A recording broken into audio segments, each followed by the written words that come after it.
आज मैंने एक ऐसी सब्ज़ी बनाई जो कि हमारे यूपी में बहुत ज़्यादा खाई जाती है। फेस्टिवल के टाइम पे अगर बात करें तो सावन में बहुत ज़्यादा खाई जाती है, तीज पर या फिर राखी पे, क्योंकि ये पूड़ी के साथ बहुत ज़्यादा अच्छी लगती है। सूखी सब्ज़ी बनती है ये, जो कि रहती है कच्चे केले की। और ये किस तरीके से बनेगी आप मेरी पूरी वीडियो में देखिएगा, क्योंकि मुझे भी आज जब मैं परसों मार्केट गई तो मुझे इसका बहुत मन किया और मैंने सोचा कि आज इसको बना लेती हूँ। वैसे इसको 2-3 तरीके से बनाया जाता है। और इधर मैंने बनाई थी काली चने की दाल, क्योंकि काली चने की दाल बहुत अच्छी लगती है। कभी-कभी बारिश के टाइम पे तो नहीं अच्छी लगती, बारिश के टाइम पे मलका अच्छा लगता है, लेकिन गर्मी में काली चने की दाल बहुत अच्छी लगती है, क्योंकि सब्जी का भी काम करती है।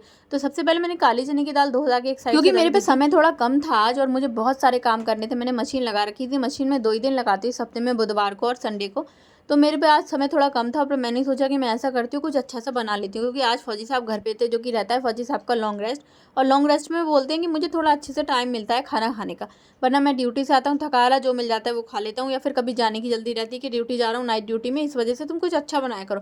तो ज़्यादातर मैं पनीर वगैरह या राजमा छोले बनाती हूँ लॉन्ग रेस्ट पर मैंने सोचा कि आज फौजी साहब घर हैं तो मैं आज बना लेती हूँ काली चने की दाल। काली चने की दाल फौजी साहब को पसंद है, लेकिन कच्चे केले भी वो खा लेते हैं। कच्चा केला हम बहुत कम बनाते हैं, क्योंकि ज़्यादातर ऐसा रहता है बारिश का टाइम रहता है या कोई फेस्टिवल नहीं होता, और कभी कभी ऐसा होता है कि टाइम ही नहीं आता, कच्चा केला गल जाता है, पक जाता है, तो वो इस वजह से मैं लेकर नहीं आती। और मैंने सबसे पहले दाल को लिया, बराबर की क्वांटिटी में सेम दाल ली, और दाल को मैंने धो धा के अच्छे से उसमें अपने बेसिक मसाले साथ के साथ डाल दिए, जैसे कि दाल में हमारे मसाले अब्जॉर्व हो जाएंगे सीढ़ी के साथ में।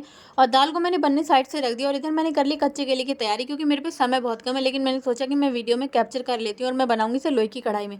और मेरी कढ़ाई आप देखोगे आज कितनी साफ हुई, क्योंकि मैंने इस बार भी इसे बहुत अच्छे से किया। अभी बीच में बहुत गंदी हो गई थी तीज के टाइम पे।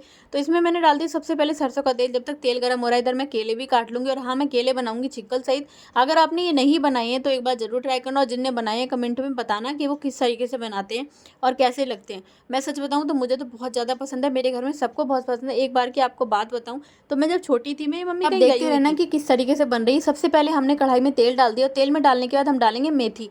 मेथी से इसका ऐसा फ्लेवर आएगा, ऐसा लगेगा घर में जैसे फिश बन रही हो। क्योंकि मैं तो, हम लोग नहीं खाते, हम लोग प्योर वेजिटेरियन है, लेकिन मेरे भाई वगैरह खाते हैं, तो वो घर में ऐसे ही खुशबू आती है कभी कभी घर पे लाके जब बनाते हैं। तो ऐसा ही घर में आज लग रहा था। मेरे हस्बैंड कह रहे क्या बना रही हो आज, मैंने कहा आज कच्चा केला बना रही हूँ। तो अपने मैंने मेथी डाली, मेथी के बाद हमारी जो हरी मिर्च प्याज की प्यूरी थी वो भून ली, और इसमें टमाटर नहीं पड़ता। और अपने बेसिक मसाले डाले, हल्दी, नमक, मिर्च, धनिया। और हाँ, इसमें मसाला मैजिक जरूर डालना, लेकिन मेरे पे था, मैं भूल गई समय की वजह से। समय की वजह से बहुत कुछ उल्टा सीधा हो जाता है, पर क्या करें, मैनेज तो करना पड़ता है, क्योंकि बच्चा आज घर है, संडे है, तो बच्चा बहुत ज़्यादा परेशान कर रहा है। फौजी साहब भी घर है, उनको सोना है नाइट ड्यूटी, तो इस वजह से मैं थोड़ा फटाफट बना रही हूँ कि 1 घंटे में मेरे कपड़े भी हो जाएं और 1 घंटे में मेरा खाना भी हो जाए। एक तरफ मैं कपड़ों पे ध्यान दे रही हूँ और एक तरफ मैं खाना बना रही हूँ। तो ऐसा ही हुआ कि खाना साथ साथ बन रहा है, और मेरे 1 बजे तक सब कुछ हो गया था। मैंने फौजी साहब से बोला कि मैंने आपको 1 बजे बोला है कि आप 1 बजे खाना खा लेना, और खाना मैं आपको 1 बजे तक गारंटी के साथ तैयार करके दूंगा। और सच बताऊं तो मेरा खाना 1 बजे तक तैयार हो गया था। इसको खूब भूनना है, खूब भूनना है, जब तक मसाला केले के अंदर अब्जॉर्ब ना हो जाए, केला पीला पीला ना हो जाए। और जब आपको लगे कि हाँ अच्छे से अब्जॉर्ब हो चुका है, केला आधा गल चुका है, तो आपको इसमें थोड़ी सी ग्रेवी करना है। आप चाहें तो इसको तरी वाले भी बना सकती है, क्योंकि तरी वाले भी बना लेते हैं। मैं थोड़ा इसको लसलसा बनाऊंगी, मेरी मम्मी तो बिल्कुल सूखा बनाती है, लेकिन मैं इसको लसलसा इसलिए बनाऊंगी कि मेरे पतिदेव जो है फौजी साहब, वो बिल्कुल सूखा नहीं खा पाते, इस वजह से। और आप इसका कलर देख रहे होंगे, कलर टेक्सचर देख के आपके मुंह में पानी आ रहा होगा, कितना टेस्टी, इतना टेस्टी बना था, इतनी खुशबू आ रही थी घर में कि क्या ही बताऊं मैं। इधर ये साथ के साथ बन रहे हैं, दाल में भी मेरी सीटियां लग रही हैं, और अब मैं इसके बाद करूंगी अपनी दाल छोंकने की तैयारी। मैं थोड़ा ऐसे ही लसलसा बनाऊंगी, क्योंकि थोड़ी देर बाद और मसाला हमारा सोख लेते हैं। इसकी 2-3 तरीके की रेसिपी बनती है। एक हमारा बनता है चावल की पिट्ठी का, जो कि मैं कभी और बनाऊंगी, वो तो इससे भी ज़बरदस्त लगता है, इतना टेस्टी लगता है, इतना टेस्टी लगता है, उसका मैं क्या ही बताऊँ। उसको अगर आपने बना लिया तो आप सब कुछ भूल जाओगे, मार्केट का पनीर भी भूल जाओगे। तो वो बहुत एक्सपेंसिव रहता है, उसमें बहुत थोड़ी लागत ज़्यादा लगती है, इस वजह से मैंने उसको 1-2 बार ही बनाया है। पर वो बनता बहुत मस्त है, बारिश में बनता है, क्योंकि बारिश में ज़्यादा सब्जियां नहीं मिलती, तो इस टाइम पे हमारी मम्मी ये सब बनाया करती थी। जब तक मेरा केला अच्छे से भून रहा है, इतना ज़्यादा ग्रेवी मुझे बिल्कुल सुखाना नहीं है, बिल्कुल ड्राई नहीं करना है, ऐसे नॉर्मली रखना है लसलसा। इतने में मैंने अपनी कर ली दाल छोंकने की तैयारी, क्योंकि मेरी दाल में सीटियाँ अच्छी खासी आ चुकी थी, और कुकर हिला के मैंने देख लिया था। अगर कुकर हिला के देख रहे हो पानी और दाल मिक्स हो गया है, तो मतलब दाल हमारी गल चुकी है। तो मैंने सबसे पहले पैन चढ़ाया, पैन में डाल दिया देसी घी, क्योंकि दाल तो भाई देसी घी में ही छोंकते हैं। और उसके बाद मैं इसमें डालूंगी जीरा, जब ये हमारा भून जाएगा, और उसके बाद मैं इसमें डालूंगी प्याज प्याज और हम टमाटर, हरी मिर्च डालेंगे। लहसुन मैं आज भूल गई थी, लहसुन मैंने सब्जी में तो डाल दिया था, लेकिन मैं लहसुन इसमें भूल गई थी। क्यों भूल गई मुझे भी नहीं पता, मैं आपको बता रही हूँ कि थोड़ा जल्दी जल्दी में। और जल्दी तो मेरे साथ रहती है, आप समझ सकते हो, छोटे बच्चे के साथ में दिक्कत तो होती है, क्योंकि छोटे बच्चे को भी तो अकेले ही संभालना पड़ता है। फौजी साहब तो बिल्कुल भी टाइम नहीं दे पाते, क्योंकि उन्हें ड्यूटी से ही फुर्सत नहीं मिलती, और ड्यूटी से अगर मिलती है तो घर के बहुत सारे काम रहते हैं, मार्केट का है, बाहर का है, कुछ भी काम है, घर में कुछ बिगड़ा पड़ा है तो वो तो इसी में रह जाते हैं, तो मुझे बच्चा को भी देखना पड़ता है। तो इधर मेरी सास के साथ जब टमाटर और प्याज अच्छे से बन गई, मैंने हरी मिर्च इसमें ही काट ली, क्योंकि एक ही डालनी है, ज़्यादा डालने से तीखी हो जाएगी, क्योंकि आजकल मिर्च बहुत ज़्यादा तीखी आ रही है चेन्नई में। और इतनी में मेरी दाल जब तक छूट रही थी, मैं आपको एक कहानी बताऊं, पे मेरी मम्मी घर चली गई थी, अपने मम्मी के मतलब नानी घर गई थी, और जब वो घर पे नहीं थी तो मेरे ताऊ जी पीछे आए, और वो जब दोपहर में हमारे ताऊ जी हमसे दूर रहते थे, और जब वो घर पे आए तो उन्होंने बोला कि मुझे भूख लग रही है, कुछ बनाए, तो हमने कहा हाँ ताऊ जी हमने बनाया, मैंने ये कच्चे केले की सब्जी बना रखी थी, मम्मी के पीछे मैंने ही बनाई थी। दाल मेरी बन के तैयार हो गई, दाल में तड़का लग रहा है, मैं आपको स्टोरी बताऊं। और जब मेरी ताऊ जी ने बोला कि तुमने क्या बनाया, मैंने बोला कि मैंने कच्चे केले की सब्जी बनाई। कच्चे केले की सब्जी बनाई, मैं कहा, और मैंने उनको पूड़ियों से दी, क्योंकि रक्षाबंधन पे तो पूड़ियों से ही बनेगा। और जब मैंने उनको पूड़ियों से दी, वो कह रहे क्या बनाया है तुमने, ये कैसे बनाया। मैंने कहा मम्मी तो नहीं थी, दादी बहुत खुश हो रही कि मतलब इतनी पसंद आ रही है इसको सब्जी मेरे बेटे को और मेरे पोते की, कि मतलब इतनी तारीफ कर रहा है। मेरी दादी ने उनकी बात को रिपीट भी करा कि ऐसा क्या है तो इतना खुश हो रहा है कि मम्मी बहुत ज़्यादा टेस्टी बनाई है। तो मेरी दादी ने बोला कि हाँ ये इस तरीके से ममता बनाती है, मेरी मम्मी की मायके में बनती थी नानी के यहाँ, तो इस तरीके से हमने बनाना सीखा। और सच बताऊँ मेरी दादी के यहाँ तो कम ही लोग बना पाते, सब्जी को बना ही नहीं पाते इस तरीके से।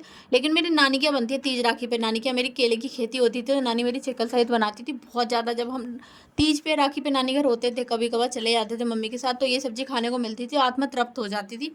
दाल में तड़का मैंने लगा दिया और आगे मैं रोटियां सेक रही हूँ, क्योंकि फौजी साहब बोल रहे हैं कि 1 बजे तक तो कर दोगे। मैं कहा हाँ ठीक है, आप खा लेना 1 बजे, पहले मैं इसको रोटियां सेक के बाबू को खिला देती हूँ। और फिर उसके बाद जब ताऊ जी ने खाना खा लिया, ताऊ जी ने अपने घर जाके बताया कि पता नहीं ममता की लड़की ने क्या बना रखा था, मतलब मम्मी का नाम मेरी ममता है, कि क्या बना रखा था, इतनी टेस्टी सब्जी बना रखी थी। मेरी ताई ने पूछा कि तुमने क्या बनाया था, मैंने कहा मैंने कच्चे केले की सब्जी बनाई थी। वो कैसे बनती है, मैंने उनको बताया ऐसे ऐसे बनती है। ताई जी ने तो कोशिश बहुत करी कि सब्जी बन पाए, लेकिन उनसे उस तरीके की सब्जी नहीं बनी। तो एक बार मेरी मम्मी गई तो उन्होंने कहा पता नहीं तेरी लड़कियों ने कौन सी सब्जी खिला दी, ये तो वही सब्जी खाते रहते, तू वही सब्जी बना के दे। तो मेरी मम्मी ही उन्हें वो बना के खिला के आई थी सब्जी। जब भी मैं मतलब जब भी मेरे घर में केला आता है तो मुझे वही स्टोरी याद आती है कि मतलब इतना पसंद आई थी मेरे ताऊ जी को मेरे हाथ की केले की सब्जी, कि उन्होंने घर पे जाके गई थी कि ममता की लड़की ने पता नहीं क्या सब्जी बना रखी थी कच्ची केले की, इतनी तो टेस्टी थी, देखने में भी इतनी अच्छी थी, क्योंकि उसने लोहे की कढ़ाई में बना रखी थी, इतना स्वाद आ रहा था पूड़ी के साथ में। तो मैंने बताया कि हाँ ये इस तरीके से पूड़ी के साथ में खाई जाती है, पराठे के साथ में, हमारी नानी क्या बनती है। और नानी से ही मम्मी ने सीखा है, मम्मी से मैंने सीखा है कि अच्छा कि बहुत ज़्यादा टेस्टी बनती है। अगर आपने ये सब्जी नहीं बनाई है तो एक बार बना के ज़रूर देखना, इस बात की गारंटी मैं दे रही हूँ कि अगर आपने ये सब्जी एक बार बना ली तो एक बार के बाद में आप बार बार बनाकर खाएंगे। और किस किस को ये सब्जी पसंद है, किस किस ने बनाकर खाई है, वो भी कमेंट में ज़रूर बताना।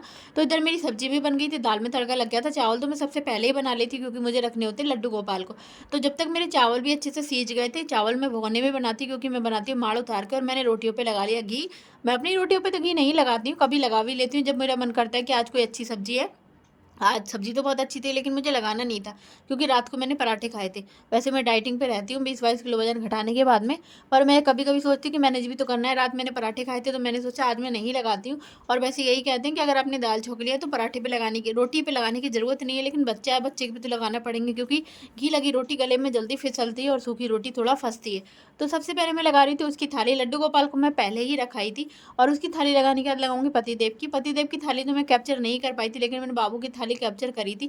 बाबू इतना ही खा पाता, बल्कि ये भी बचा देता है, इसकी थाली में ही बाद में मैं खा लेती हूँ, क्योंकि अक्सर ऐसा होता है कि खाना इसका बचता ही है, बचना ही बचना है, 110% थोड़ी ना फेंका जाएगा। हर माँ की यही कहानी है कि भाई बच्चा बचता है, पहले बच्चा खा लेता है, बच्चे का बचा हुआ ही खाना खाती है। मैंने तो अक्सर यही देखा, मेरी मम्मी भी यही करती थी। मेरा छोटा भाई जब खाता था तो बचाता था, तो वो बोलती थी कि इसमें ही मैं खा लूँगी, रख दे। और जो लोग नहीं खाते वे बच्चे से अपनी क्या परहेज करना, हम नहीं तो बच्चा हमसे ही तो बना है, हमारे ही अन्न से बना है, हमारी खतरे से बना है। और हम अपने बच्चे का खाना, कुछ है लेडीज़ मैंने देखी है कि कुछ लेडीज़ अपने बच्चों का खाना नहीं खाती है, एकदम इरिटेट होती है कि हम सबका झूठा खाएं।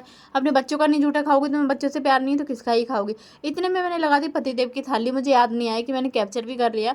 पतिदेव के लिए मैंने लगाया, लेकिन आज वो खुश हो गए, उन्होंने बोला कि मुझे 2 की जगह 3 रोटी बनाना, घर में खुशबू बहुत अच्छी सही हुआ। मैंने उन्हें 3 रोटियां बनाई, लेकिन जब उन्होंने मैंने पतिदेव का खाना तो लगा दिया, मुझे तो बच्चे की थाली में ही खाना है। मैंने उनको बोला आप खाओ, मैं आपका सामान सारा रख देती हूँ, आपको जो भी लेना हो ले लेना, और मैं उसको खिलाऊंगी, उसके बाद खाऊंगी। मैं अक्सर ऐसा ही करती हूँ, पहले उसे खिलाती हूँ, उसकी थाली में खाती हूँ। वीडियो अच्छी लगे तो लाइक शेयर कमेंट